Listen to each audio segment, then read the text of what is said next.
the last team in the UFL in terms to cover for the wide receiver rooms. They also, I would probably put them in a not so great wide receiver room category, is the Michigan Panthers.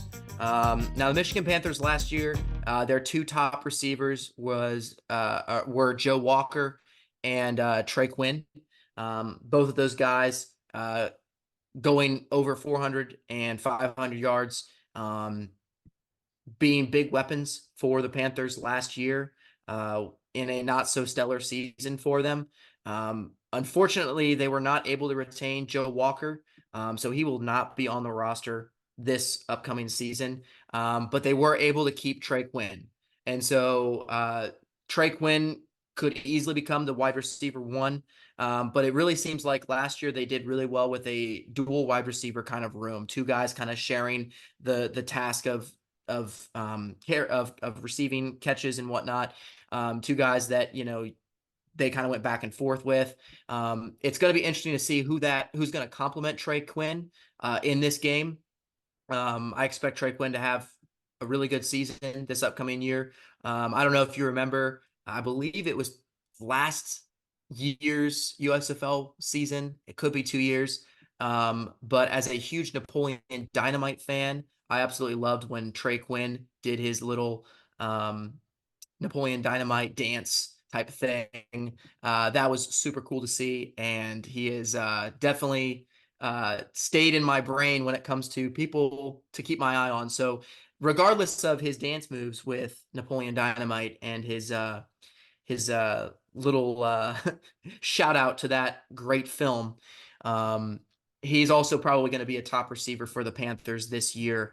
In terms of guys that are going to be kind of trying to battle for this number 2 spot in terms of the wide receiving room, I have 3 previous Philadelphia Stars receivers, and those guys are Devin Gray, Jordan Sewell, and Terry Wright. Now, all 3 of these guys have played in the Spring Football League. They haven't amounted to much, whether it's through injury, just, bad play, you name it. These guys haven't done the craziest in amounts of, players being like, oh my goodness, like, look at this standout receiver. They've been kind of mediocre, but they all are competent receivers in filling in that potential wide receiver role for Michigan. So I would absolutely say that Trey Quinn is going to be probably that number 1 guy, but it's going to be very interesting to see who's going to be that number 2, who's going to be that number 3. I would say definitely out of the 3 that I just mentioned, as with Gray, Sewell, and Wright, I would put my money that Jordan Sewell is going to probably have a little bit better of a season.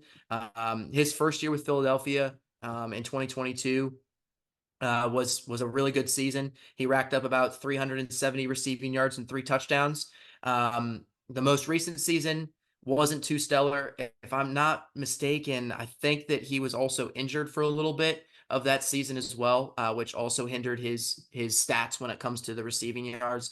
But I think that he's definitely going to stand out as a top candidate for that top receiving kind of position with Trey Quinn on the Panthers.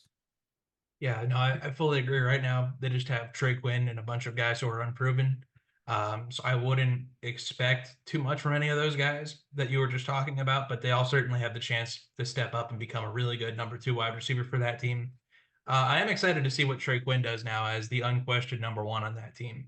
I wonder if he'll, perform a lot better because he'll have more opportunities, more targets, or if he'll kind of crumble under the pressure. So I'm very curious to see what happens with Trey Quinn this year. Thank you for joining us on the Redzone Rodeo podcast. If you like football and you like having fun, come on down and subscribe and check out our channel for more videos like this one. No ifs, ands, or buts. This is the best place for your football news.